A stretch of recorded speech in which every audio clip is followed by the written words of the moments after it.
Hey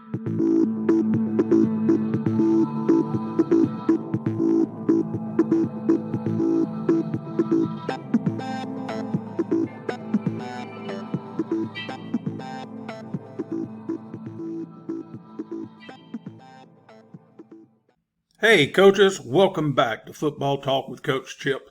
If you're keeping up with it and you're watching them, you got that bell checked, and every time one gets up there on YouTube, you're clicking on it. You'll know this one here is back to back with another one. But I was talking 2 days ago with Coach Paul Miller from Minnesota. He's in the Minnesota High School Coaches Hall of Fame. He's going to be on the podcast coming up real soon. That's what we were doing. We were talking about run schemes and all this in the podcast. And he said that he preferred gap scheme because he felt like it was more flexible. And I said, yeah, I agree. I like it. I mean, there's a lot of stuff you can do with zone. I'm not going to argue with anybody. It's just preference. It's like arguing chocolate or vanilla or strawberry. You know, you like what you like, and you've got reasons for liking it. And I do think that the gap down backer blocking scheme, specifically of all the gap schemes, is the most versatile, especially the power/counter, however you want to look at it. And I'm going to do another one on counter. The one I'm going to do on counter would be just like this one. It would be involving triple option. So you can run triple option. Now, I've already done 2 videos several years ago about this, but this is a little bit of different touch. And then all of a sudden, after I'd already set this up yesterday morning, I set it up and staged it and built the presentation and said, I'll do it this weekend. And then I got a message from a coach. I said, what do you think about running option off power scheme or gap down backer scheme? I forget the exact words. I have to go back and look up the message. And I went, holy crap, that's confirmation. Coach Miller is a faithful viewer of the YouTube channel and the other coaches as well. And I said, man, it's so funny you said that. I've just spent about an hour and a half setting up, staging a video for running the triple option with gap down backer. And that's, like I said, confirmation. All right, before we get started, remember, subscribe to the channel. We're doing really well. We're like 3,020 something. We blew that late June of 2024. We passed the 3,000 mark after about 4 years of doing videos. So it's not exactly like we're an overnight success, but that's pretty dad blame good for a country boy. And also like the video. Don't wait to watch it. Go ahead. You know you're going to like it.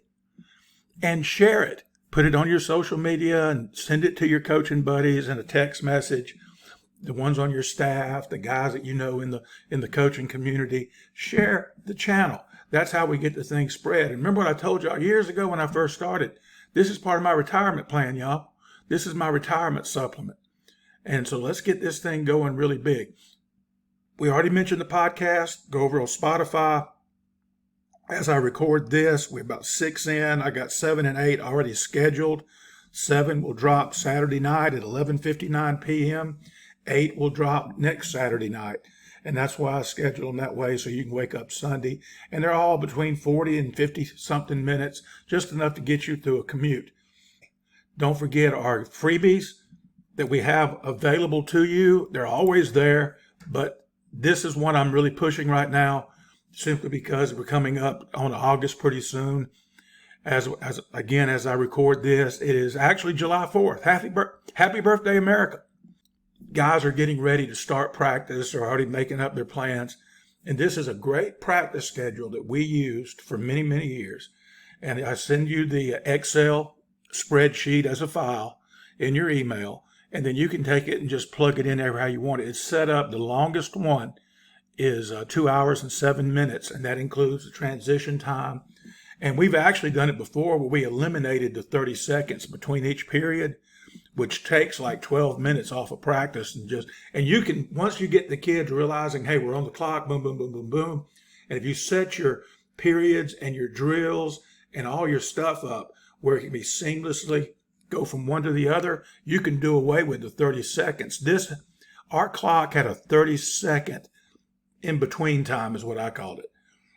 And then we got a new clock last year, and I don't know if you couldn't set it up that way on that clock or the assistant coach that we had doing it didn't do it, but it was okay though because the kids were used to working on the clock, practicing on the clock. And so we just go boom, boom, boom, boom, boom. one thing to the other. And that's pretty cool because it eliminates, if you're talking 24 periods, that eliminates 12 minutes if you got that 30-second in between time built in. And a 2-hour practice, that's a gracious plenty for a team that goes both ways. I know there's some coaches that do the 90-minute plan, and I've tried that, and I just felt like I wasn't getting it done. And that's probably a me thing more than it is the 90-minute practice plan thing, because I know coaches who've been very successful doing it. But I just, with kids going both ways, I just feel like they need 45, 50 minutes of offense, 45, 50 minutes of defense. And then you got every day 10 minutes of special teams. So that's a freebie. Hit me up at siegel.chip@gmail.com. All right, you're blocking gap down backer power. That's all you're doing. And what you're doing is you're reading the end man on the line of scrimmage. Notice I didn't say the defensive end, because I'm going to show you another slide in a moment where it's not the defensive end. The end man on the line of scrimmage is not the defensive end. Just because it says defensive end on the roster in the program doesn't mean it's the end man on the line of scrimmage. Okay, and I'll show you what I'm talking about in a little bit. So you're making it look just like power. You can run it same side, but you can't run it offset over here. You can't do that unless you're going to read this guy. So you got to run it same side, or what we call pistol, I know it's not true pistol, but just for lack of a better term, we call it pistol, so the kids know where to line up. And he's going to slide step, and he's screaming at the A gap. And you say, well, coach, he's blocking down that guy in the A gap. That thing will bend. We tell him to press A gap because we want that guy to step up in there. And if that A gap closes, he'll bend it right here. Now you're going to see a give when I show you the videos where he didn't, but it was against an odd front. And in the odd front, that thing will hit A gap. It will hit A gap. And you'll see him hit it from about a 10, 11, 12-yard line and just go screaming into the end zone. And that was a special kid right there playing tailback. But you're going to block it. Everything is like power, except the kicker right here, the guy that Jay blocks the end. He is going to go right at him and miss him. You don't want to release flat because it gives you a bad angle. Also, it may give it away against a, pretty savvy team. Go right at him, miss him, and turn out right here. And you can, if you want to, not even block this cat. Let the bubble take him out, and if he stays in, you throw the bubble. And I'll tell you about that bubble in a moment. And against a 3-3 stack, you can have him come right here. All right, now here it is against a 3-3 stack. So this is where you get, you may want to tell that guy, don't worry about the dog, the outside backer, the overhang. Don't worry about him. We'll let the bubble take care of him, and then the quarterback will have to throw it out here. Or you can put this guy over here and run orbit motion and run sure enough old school triple and have the pitch and everything, which to me is a much easier pitch. Guys, I'm telling you, throwing that bubble on the move is difficult. One was probably the best athlete I ever coached, played quarterback, and it was tough. I haven't had many like him, and he had difficulty throwing that thing right there. And it takes reps. You just don't say, hey, you don't just say throw it out there. What you can do is right here, so if the end squeezes with the down block, the quarterback's going to disconnect and then keep it and come right here. All right, so if he's taken care of by the bubble, what if this guy, he comes in, but what if the stack backer comes here? He's unblocked. The guard can't get him because he came here. That's why I said against the stack, tell that guy, tell your H, whatever you call this plug right here, he's got to get him. And if he doesn't come, let's say he goes inside because he takes the dive too, then he'll continue on to get the safety. He don't have the touchdown block. But and you're running true triple. The quarterbacks are going to extend it. He's going to open up to the read, pointing his belt buckle at the read. So he won't open up totally like this because we want him to ride and decide. He's going to extend it deep as he can extend it to get it in the belly of the running back as soon as possible. That prolongs the mesh. That prolongs the read. And he's going to ride that guy, reading this guy right here. From the time he catches the snap, eyes got to go here as he is pivoting his feet. He's going to make his pocket tell him, if you still got it in your belly, when you clear the quarterback's front side foot, that's your ball, clamp down on it. And we tell the quarterback, if it's still there, when he crosses your front side hip, your front side foot, ever how you want to teach it, you have forfeited your opportunity to run with the football. If that guy squeezes, and we tell him, just make the read as quick as you can, if he looks like it, and there's two ways to look at it, and some of y'all have heard me say it before, if you got a dude at quarterback, you tell him, can he tackle me? And if the answer is no, because the kid just takes one step, you may say, well, give it, because he can't make the play. But if you got a dude, like we did, you may say, hey, can he tackle you? Now, if you're a running back centered offense and you got a dude playing running back and a pretty good quarterback, you may want to, then the mindset is, can he tackle my running back? If the answer is no, you give it. If the answer is yes, then you keep it. And remember this rhyme that I've been saying forever, back in the triple option days. Anytime your quarterback is unsure, give to live. Give to live. Tell him you're never wrong if you give it. But if you keep it and you get blown up, that's your fault. All right, one more slide. And then I want to show you 3 video clips. All right, now this is a 5-2, 3-4, whatever you want to call it, tight. This is what I mean. This is still the defensive end on the roster, but he's not the end man on the line of scrimmage. The S here is. The blue guy is the read. Are you following what I'm saying?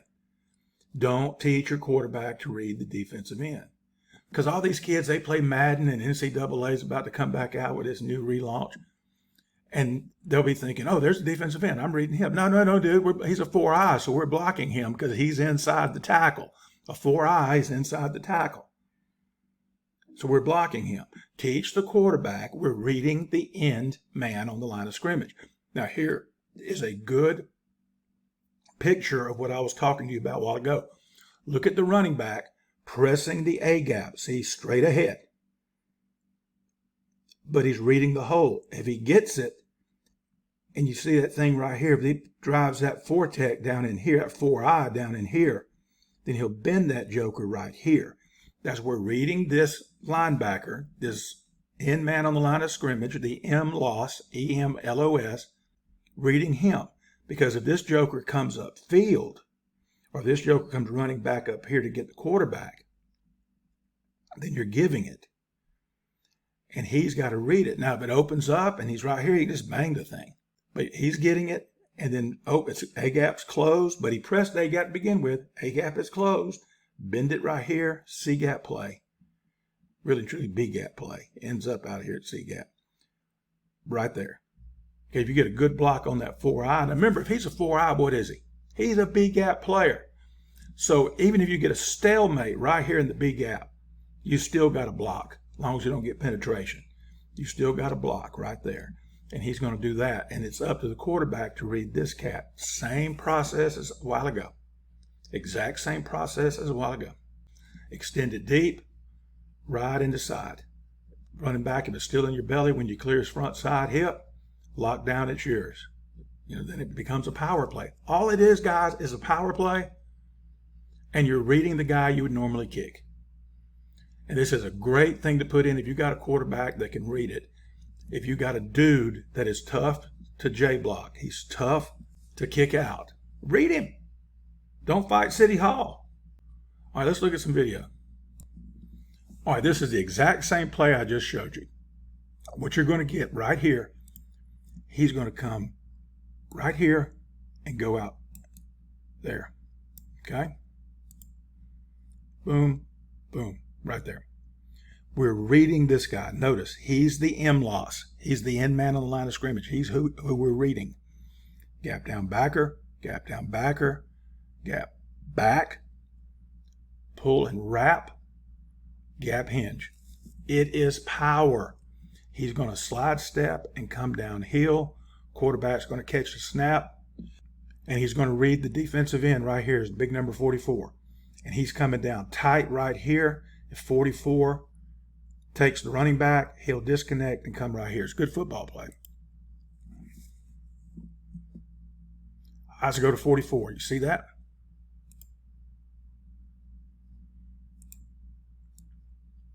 Stick it in there. He needs to get it a little deeper.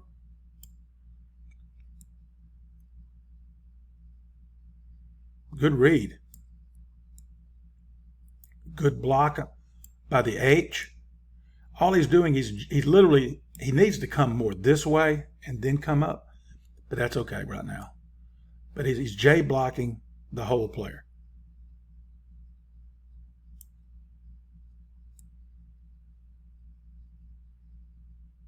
I believe he could have flipped it out to the Z, because look, 21 is so caught up right there. But you do not have to block that whole player if you got the pitch phase in.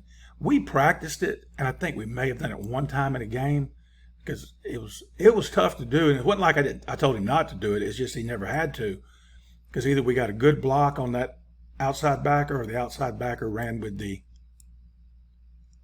bubble, with the slot guy. So that's a good play. All right, here it is again. Different year, different quarterback, same formation, exact same play I just drew up for you. Now this is against a 3-4, and we were toying with it. This is second round of the playoffs in 17. Yeah.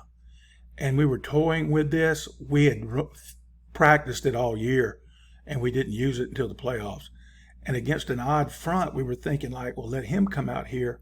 And the truth of the matter is, I don't think we made it clear to the kids. When we run it out of 2x2 and there's no H here, then we would release the offensive tackle to come out here.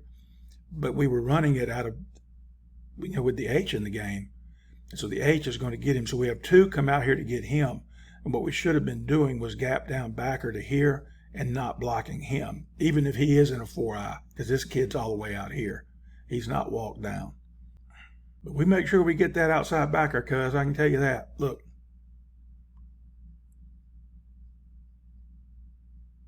Got two on him. It's a good job by the backside tackle doing his gap flip. He doesn't take the bait and go after the linebacker. The linebacker has the furthest way to travel. He's going to get the D in. That's a good job. He can run the play down because it's a little slower developing kind of when you figure you got read right here. Watch right here. Boom. Quarterback's going to take the snap, open up to the read. The read's a big 93. 93's 83. Is on a B line for the running back, taking the dive. And he's real nonchalant, casual about it. Oop, I still got it. You know, you go back and you look at film later. I should have done a better job. We should have faked this one time and run a stalk and go with the wide receiver. Because look, the safety doesn't show up. This kid, the corner, comes flying up to take the bubble. If he'd have stalked and just went right out to here. Now, if he goes deep, the safety can come over the top. But right in here, he could have rode it in there, made that fake, stood up, and just popped him right here in the hole. That'd been a good play, too. The stuff you see later. Now y'all see why the NCAA teams have so many coaches in the press box and on the sideline. More eyes. All right, same play again, same formation, and this is going to be the give. The snap is low, and remember what I said, give to live. As soon as that snap was low, he's realizing, okay, the timing's thrown off. I'm giving to live. I'm giving it to him. This guy, he gets paid to run inside.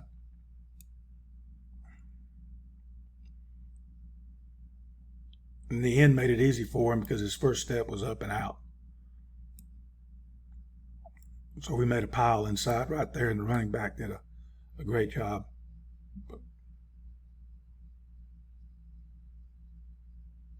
It's a pretty good football play when the first one to touch the running back is a safety. See, right here. He needs to carry out his fake. But like he said, he told me, he said, Coach, I knew it. As soon as that snap was down, I was giving it. I wasn't thinking option anymore. I was just getting rid of that cockeyed thing. All right, now, people ask me, why do you run it this way? Chip, why do you run it? Why do you run your power read this way instead of sidecar with the sweep? Here's why. And this is what I tell people that ask me this, and they ask me periodically when because everybody's got their own schedule and they see these videos at different times. we didn't want our quarterback being the dive player. And when you run it like the way Florida ran it back when Tebow played, and like a lot of people run it, and the power toss, the power flip, when he's sidecar to the call, and he's kind of reading the defensive end, the defensive end comes up the field, quarterback keeps it, runs in here. Let's go back and look at the diagram, and I'll show you. All right, here's what I mean. If you run it the way like a lot of us see it on television, with him coming across from sidecar, cross-facing, he's running sweep, you're stalking for sweep out here. He's got one, he's got two. Everything else is the same on the inside. The difference is now who's running the dive. You're making your quarterback the dive player. Now, if you got a big old quarterback, he, like a Tebow type of player, I don't mean literally Tebow, but at your level, you got a guy that's really a running back playing quarterback. I'm not going to argue with you, but our quarterbacks were pretty good passers too. And in small school ball, there's a drop-off. There's a drop-off in the NFL from 1 to 2. But the lower you go, as far as the level of football, the bigger the drop-off. You're at a 1A, 2A, 3A school. There's a reason the starting quarterback's starting quarterback. And do you want to consistently run his butt up in here? Not that we didn't do it. We would do it from time to time, but we didn't make a living off of it. And we had special plays built in like fake and jet, but we had 2 or 3 guys coming to the point of attack leading for him. I can show you videos where we do this thing on the goal line, and the quarterback literally walks into the end zone because we loaded up the point of attack, had guards wrapping through here and him folding through there, running back running up in there too. And we were protecting the trigger man of the offense. And so when we were putting in the power read, we had the 2 ways of doing it. And so we're looking at, do we really want to carry both? And one of the coaches made a great point. Do we really want our quarterback running up in there? And so that's why we do it. That is our rationale. Not to say that we were right for us, but that may not be right for you. And then the other way to do it, of course, is to put this cat over here, and run the power toss, where he shuffles, he's reading the end, and he'll flip it to him if the end stays inside. If the end runs upfield or widens, he'll keep it. But you're doing the same thing. It's just a different way of presenting it. Your quarterback is still the dive player. Some people even call this inverted veer. This one here, inverted veer. All right, now who's the dive player? The quarterback is. Okay, and here's your perimeter guy. And I like it because it's really a double option. There's no pitch involved. There's no throwing the bubble out there involved. It's a good play. But again, what are you trying to accomplish? I've seen teams, they got their best running back playing right here behind the center. Absolutely great way to do it. But if you're trying to throw the football, and we threw the football about a 6-year period, we were throwing that joker for over 2,000 yards a season. So did we really want our quarterback out here? So when we run it the way we've been running it, right here, now we got the quarterback a little bit outside. Now he's outside the box. He's away from the fray. And the guy that, so to speak, makes his living running inside the tackles, the running back, is doing it. Don't forget, summer freebie, sample practice schedule. All you got to do is say, hey, Coach, I subscribe to your channel. Would you please send me the sample practice schedules? And I've got 1 platoon, 2 platoon, even got an install. It's a Excel file spreadsheet, and you can plug in your stuff, do it any way you want to do it. Don't forget our offensive line manual for gap scheme blocking. By the way, if you bought the Big Book of Bucks, hit me up to make sure that because it's a file share thing, that you are getting the updates. And if you're not, I will reshare it with you because I've gone in and re-updated some of the things. Re-updated, is that even a word? I've updated some of the things, and I put in a new drill. I was talking to a coach that bought the book, and he's going to use it. But he said right now his kids are a little bit tentative. And, of course, it's early on. Here we are in July because they're not sure, what is their track? Are they blocking down? Are they pulling? The gap down pull concept. And so I'm going back in, and I shared with him a drill that we had done that helps with that. And I went back and looked in the book, and I don't think I did a good enough job in the book. That's the great thing about doing it this way. If I did it the old school way, you'd have the book, and there's no way to update it. but now I can update it. So if you bought the Big Book of Bucks, hit me up if you're not getting the update, and I will resend it to you. No harm, no foul, no cost to you, of course. But if you want it, either one of these are 30 each. You want them both, it's 50. If you want me to throw in the playbook, an extra 10. So you get 3 publications, over 300 pages of football resources for $60. You can't beat that. And no tree has to die. And that makes my wife, Mother Nature, very happy. Yeah, I am married to Mother Nature. Don't mess with me. Check out the podcast on Spotify. New episodes dropping every Saturday night at 11:59 p.m. If you want to dive deeper in any of the concepts in the manual, in the books, or stuff that we've talked about on the channel, hit me up. Okay, I'm now doing in-person and video clinic, Zoom or Google Meet, doing consultations, installs. If you're within driving distance, we'll talk about that. We'll figure it out. We'll set it up. And I just want to share. I want to be a football evangelist and share the good news of football, and then leave and let you deal with all the headaches of being a head coach. Because Coach Chip, after 40 years, I'm like the rabbit who had roast beef with the skunk. I've enjoyed all I can stand. Hey, until next time, be elite.